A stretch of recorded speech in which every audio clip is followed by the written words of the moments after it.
Hi guys, welcome back to my channel. ಹೇಗಿದ್ರೆ ಎಲ್ಲರೂ ಚೆನ್ನಾಗಿದ್ದೀರಾ? ಎಲ್ಲರೂ ಚೆನ್ನಾಗಿದ್ದೀರಾ ಅಂತ ಅಂದ್ಕೊಂಡು ಇವತ್ತಿನ ವ್ಲಾಗ್ನ ಸ್ಟಾರ್ಟ್ ಮಾಡ್ತಾ ಇದ್ದೀನಿ. ಇವತ್ತಿನ ವ್ಲಾಗಲ್ಲಿ ನಾನು ನಮ್ಮ ನಾದಿನಿ ಮನೆಗೆ ಹೋಗಿದ್ದೆ. ನಮ್ಮ ನಾದಿನಿ ಮಗಳು ಮೆಚೂರ್ ಆಗಿದ್ದಾಳೆ ಅಂತ ಹೇಳಿಬಿಟ್ಟು ಇವತ್ತು ಒಂದು ಚಿಕ್ಕದಾಗಿ ಶಾಸ್ತ್ರನ ಮಾಡ್ತಾಯಿದ್ದೀವಿ. ನಮ್ಮ ಕಡೆ ಎಲ್ಲ ಮೊದಲಿಗೆ ಮಾಡೋ ಶಾಸ್ತ್ರ ಅಂತಂದರೆ ಈ ಥರ ಹತ್ತಿ ಮರದ ಕೊಂಬೆ, ಹಾಗೆ ಹಲಸಿನ ಮರದ ಕೊಂಬೆ ಮತ್ತು ಆಲದ ಮರದ ಕೊಂಬೆ, ಇವು ಮೂರನ್ನೂ ತೊಗೊಂಡು ಬಂದು ಒಂದು ಸಿಂಪಲ್ಲಾಗಿ ಶಾಸ್ತ್ರನ ಮಾಡ್ತೀವಿ. ನಮ್ಮ ಹಳ್ಳಿ ಕಡೆ ಎಲ್ಲ ಇದೇ ರೀತಿ ಮಾಡೋದು, ಯಾಕಂದರೆ ಅವಾಗಿನ ಕಾಲದಿಂದ ನಡೆಸ್ಕೊಂಡು ಬಂದಿರೋ ಸಂಪ್ರದಾಯದಂತೆ ಸೇಮ್ ಅದೇ ರೀತಿ ಮಾಡ್ತೀವಿ. ಯಾಕಂದರೆ ಈಗ ಈ ರೀತಿ ಶಾಸ್ತ್ರನ ಮಾಡೋದು ಕಮ್ಮಿ ಅಂತ ಅನಿಸುತ್ತೆ, ಆದರೆ ನಮ್ಮ ಕಡೆ ಹಾಗಿಲ್ಲ, ಇದೇ ರೀತಿ ಮಾಡೋದು. ನಾವು ಕೂಡ ಹಳ್ಳಿಗೆ ಹೋಗ್ಬಿಟ್ಟು ನಮ್ಮ ಮನೆಯವರು ಇದನ್ನೆಲ್ಲ ತೊಗೊಂಡು ಬಂದು ಎಲ್ಲ ಶಾಸ್ತ್ರಕ್ಕೆ ರೆಡಿ ಮಾಡಿಕೊಟ್ರು. ಇನ್ನು ನಾನು ಕೂಡ ಬೆಳಗ್ಗೆ ಬೇಗನೆ ಹೋಗಿದೆ, 7:30ಗೆಲ್ಲ ಹೋಗ್ಬಿಟ್ಟು ನಾನು ಕೂಡ ತವ್ರ ಮನೆ ಸಂಪ್ರದಾಯದಂತೆ ಮೊದಲಿಗೆ ಶಾಸ್ತ್ರಕ್ಕೆ ನಾವೇ ತೊಗೊಂಡು ಹೋಗಬೇಕು ಅಂತ ಹೇಳ್ಬಿಟ್ಟು ಹೂವು ಹಣ್ಣು ಹಾಗೆ ಬೇಕಾಗಿರುವಂಥದ್ದೆಲ್ಲ ತೊಗೊಂಡು ಹೋದೆ. ಅಷ್ಟೊತ್ತಿಗೆ ಇನ್ನೂ ಕೂಡ ಯಾರೂ ಬಂದಿರಲಿಲ್ಲ. ನಾವು ಕೂಡ ಎಲ್ಲ ಸಿದ್ಧತೆ ಮಾಡಿಕೊಂಡು ರೆಡಿ ಮಾಡ್ಕೊಂಡ್ವಿ. ಇನ್ನು ಬನ್ನಿ ಯಾವ ರೀತಿ ಶಾಸ್ತ್ರ ಆಗುತ್ತೆ ಅಂತ ನೋಡೋಣ.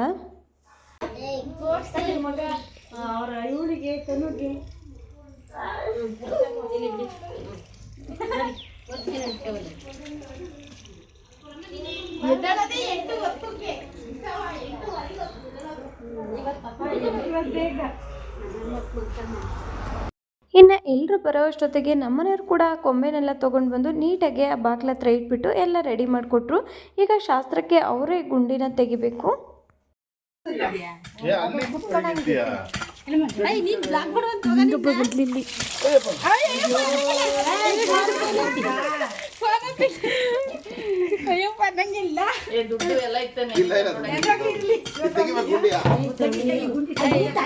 ಸ್ಕ್ವೇರ್ ಟೈಪ್ ತೆಗಿಬೇಕಂತೆ, 4 ಮೂಲೆ ಚೌಕಕ್ಕೆ ತೆಗಿಬೇಕಂತೆ.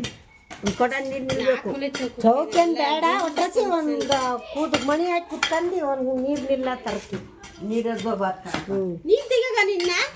ಯಾಕಪ್ಪ ಈ ರೀತಿ ಗುಂಡಿ ತೋಡ್ತಾ ಇದ್ದೀವಿ ಅಂತ ನೀವು ಅನ್ಕೋಬೋದು. ಯಾಕಂದರೆ ನಮ್ಮ ಕಡೆ ಮೊದಲನೇ ಶಾಸ್ತ್ರ ಅಂತ ಹೇಳಿದ್ರೆ ಈ ಥರ ಚಿಕ್ಕದಾಗಿ ಒಂದು ಗುಂಡಿನ ತೆಗೆದ್ಬಿಟ್ಟು ಅದರೊಳಗಡೆ ಮಣೆ ಇಟ್ಬಿಟ್ಟು ಹಾಲು ತುಪ್ಪ ಬಾಳೆಹಣ್ಣು ಎಲೆ ಅಡಿಕೆ ಎಲ್ಲ ಇಟ್ಬಿಟ್ಟು ಪೂಜೆ ಮಾಡಿ ಅಲ್ಲಿ ಒಂದು ಕೂರಿಸ್ಬಿಟ್ಟು ಮೊದಲನೇ ನೀರು ಅಂತ ಹೇಳಿ 3 ಜನ ಮುತ್ತೈದೆಯರು ಆ ಗುಂಡಿ ಒಳಗಡೆ ಕೂರಿಸ್ಬಿಟ್ಟು ನೀರನ್ನ ಹಾಕಬೇಕು. ಆಮೇಲೆ ಶಾಸ್ತ್ರಕ್ಕೆ ಎಲ್ಲ ರೆಡಿ ಮಾಡ್ಕೋಬೇಕು. ಈಗೆಲ್ಲ ಗುಂಡಿ ಎಲ್ಲ ತೆಗೆದು ನೀರು ಹಾಕಿದ್ದಾದ್ಮೇಲೆ ಶಾಸ್ತ್ರಕ್ಕೆ ರೆಡಿ ಮಾಡ್ಕೊಂಡ್ವಿ. ಎಲ್ಲಿಗೆ ಸಾಕು ಕೂರ್ಸ್ರವ, ಕೂರ್ದೇ ಇದ್ರೆ ಬಿಡವ.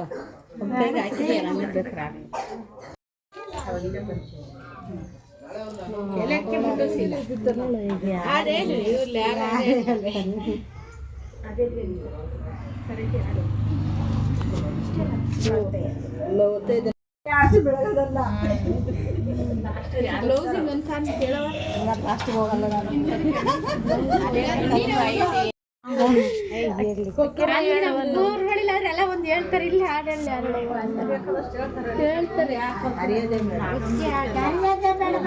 ಇನ್ನು 5 ಜನ ಹಾಗೆ 3 ಜನ ಇಲ್ಲ 9 ಜನ ಇಷ್ಟು ಜನನೂ ಕೂಡ ಹಣೆಗಿಟ್ಟು ಶಾಸ್ತ್ರ ಎಲ್ಲ ಮುಗಿಸಿದ್ದಾದ್ಮೇಲೆ ಮಡ್ಲು ತುಂಬೋ ಶಾಸ್ತ್ರ ಅಂತ ಹೇಳಿ ಇರುತ್ತೆ. ಅದನ್ನು ಸೋದರತ್ತೆಯವರೇ ಮಾಡಬೇಕು. ನಾನು ಇವರಿಗೆ ಸೋದರತ್ತೆ ಆಗಿರೋದ್ರಿಂದ ಮಡ್ಲು ತುಂಬೋ ಶಾಸ್ತ್ರನ ಮಾಡ್ತಾಯಿದ್ದೀನಿ. ಈಗ ನಾವು ಟವಲ್ನ ಹಾಸ್ಬಿಟ್ಟು ತೊಡೆ ಮೇಲೆ ಅದಕ್ಕೆ ಮೊದಲಿಗೆ ಎಲೆ ಅಡಿಕೆನ ಇಟ್ಬಿಟ್ಟು ಬಾಳೆಹಣ್ಣು ಹಾಗೆ ಕೊಬ್ಬರಿ ಮತ್ತು ನಾವು ತಂದಿರೋ ಹಣ್ಣುಗಳು ಎಲ್ಲದನ್ನು ಇಟ್ಬಿಟ್ಟು ಲಾಸ್ಟಲ್ಲಿ ಚಿಗ್ನಿ ಹಾಗೆ ಟೊಮಟ ಇಷ್ಟನ್ನು ಕೂಡ ಇಟ್ಟು ನೀಟಾಗಿ ಆ ಟವಲ್ನ ಗಂಟು ಕಟ್ಟಿ ಇಡಬೇಕು. ಇದು ಮಡ್ಲು ತುಂಬೋ ಶಾಸ್ತ್ರ ಅಂತ ಹೇಳಿ ನಮ್ಮ ಕಡೆ ನಡೆಸ್ಕೊಂಡು ಬಂದಿದ್ದಾರೆ. ಇನ್ನು ಹಳ್ಳಿ ಕಡೆ ಆಗಿದ್ದರೆ ಎಲ್ಲರೂ ಕೂಡ ಹೊಸ್ಗೆ ಹಾಡನ್ನ ಹೇಳ್ತಾಯಿದ್ರು. ಇಲ್ಲಿ ಯಾರೂ ಕೂಡ ಹೇಳ್ತಾ ಇಲ್ಲ ಅಂತ ನಮ್ಮೂರಲ್ಲಿ ಎಲ್ಲರೂ ಕೂಡ ಮಾತಾಡ್ತಾ ಇದ್ದಾರೆ. ಯಾಕಂದರೆ ಹಳ್ಳಿ ಕಡೆ ನಾವು ಕೇಳೋದೇ ಬಿಡ, ವಯಸ್ಸಾದವರು ಇರ್ತಾರಲ್ಲ ಅಜ್ಜಿದಿರು, ಅವರು ಹೇಳ್ತಾರೆ. ಇಲ್ಲಿ ನಾವು ಫೋನಲ್ಲಿ ಹಾಡನ್ನ ಹಾಕ್ಕೊಂಡು ಈ ರೀತಿ ಶಾಸ್ತ್ರನ ಮಾಡ್ತಾಯಿದ್ವಿ. ಯಾಕಂದರೆ ಇಲ್ಲಿ ಟೌನ್ ಕಡೆ ಅಷ್ಟು ಯಾರೂ ಕೂಡ ಬರೋದಿಲ್ಲ, ಹಾಗಾಗಿ ಆ ರೀತಿ ಮಾಡ್ತಾಯಿದ್ವಿ. ಅದನ್ನೇ ಕೂಡ ನಮ್ಮನೆಯವರು ಎಲ್ಲರೂ ಕೂಡ ಮಾತಾಡ್ತಾಯಿದ್ರು. ಹಳ್ಳಿ ಕಡೆ ಆಗಿದ್ದರೆ ಎಲ್ಲರೂ ಬೇಡ ಅಂದರೂ ಕೂಡ ಬರ್ತಿರೋರು, ಇಲ್ಲಿ ಯಾರೂ ಕೂಡ ಬರೋದಿಲ್ಲ ಅಂತ ಹೇಳಿ ಮಾತಾಡ್ಕೊತಾಯಿದ್ರು. ಇನ್ನು ಈ ರೀತಿ ಎಲ್ಲ ಗಂಟು ಕಟ್ಟಿ ಅದನ್ನು ಒಂದು ತಟ್ಟೆಗೆ ಎತ್ತಿಡಬೇಕು. ಹಣ್ಣೆಲ್ಲ ಇಟ್ಟಿರ್ತೀವಲ್ಲ ಅದೇ ತಟ್ಟೆಗೆ ಇಲ್ಲ ಸೈಡಿಗೆ ಎಲ್ಲಾದರೂ ಆಯಿತು ಇಟ್ಬಿಟ್ಟು ಇಲ್ಲಿಗೆ ಮಡ್ಲು ತುಂಬೋ ಶಾಸ್ತ್ರನ ಮುಗಿಸ್ಬೇಕು.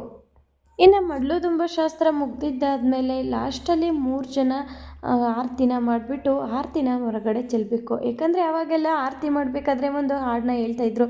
ಇವಾಗ ಆ ರೀತಿ ಹಾಡು ಯಾರಿಗೂ ಹೇಳಕ್ಕೆ ಬರಲ್ಲ ಅಂತ ಹೇಳಿ ಫೋನಲ್ಲಿ ಹಾಕ್ಕೊಂಡು ಈ ಆರತಿನ ಮಾಡ್ತಾಯಿದ್ವಿ. ಎಲ್ಲರೂ ಕೂಡ ತುಂಬಾ ನಗಾಡ್ತಾಯಿದ್ರು, ಫೋನಲ್ಲಿ ಹಾಡನ್ನ ಹಾಕ್ಕೊಂಡು ಆರತಿನ ಮಾಡ್ತಾಯಿದ್ದೀರಲ್ಲ ಅಂತ ಹೇಳಿ.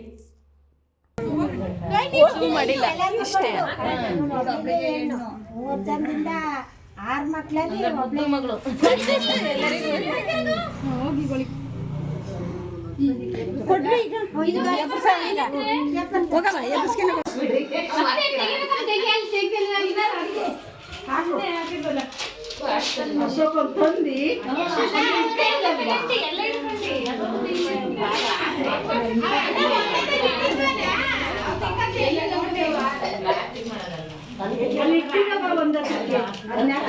ಮಳೆ ಐತಲ್ಲ ಅಲ್ಲಿಗೆ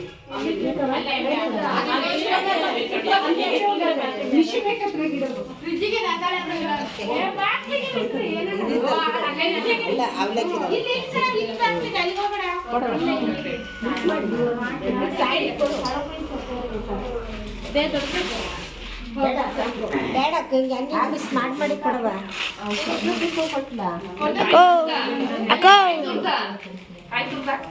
ಈ ಕಾಯಿ ಬೇಡ ಅಂದ್ರೆ ಕಾಯಿ ಹಾಕದ ಹಾಕು ಏನಾಗಲ್ಲ ತಿನ್ನಕ್ಕಾಗಲ್ಲ. ಇದನ್ನು ಒಣಗಿರುತ್ತೆ ಅಂತ ಒಂದು ಇದಕ್ಕೆ ಹಾಕು. ಇದನ್ನು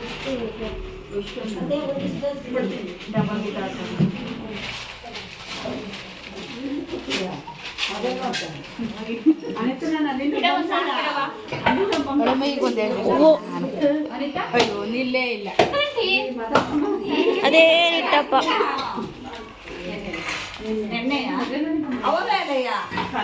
ನೋಡಿ ಗೈಸ್, ಇವ್ ನಮ್ಮಮ್ಮ.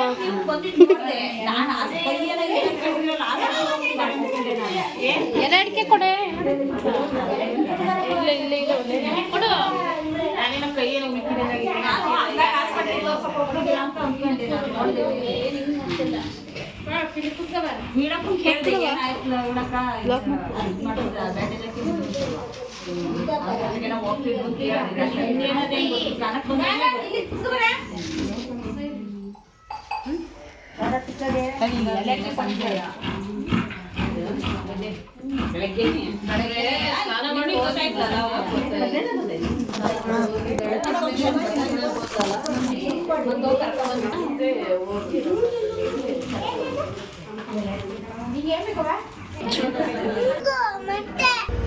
ನೋಡಿದ್ರಲ್ಲ, ಇವತ್ತಿನ ವ್ಲಾಗ್ ನಿಮಗೆ ಇಷ್ಟ ಆಯಿತು ಅಂತ ಅಂದ್ಕೊಂಡಿದ್ದೀನಿ. ಇಷ್ಟ ಆಗಿದ್ರೆ ಲೈಕ್ ಕೊಡೋದನ್ನು ಮರಿಬೇಡಿ.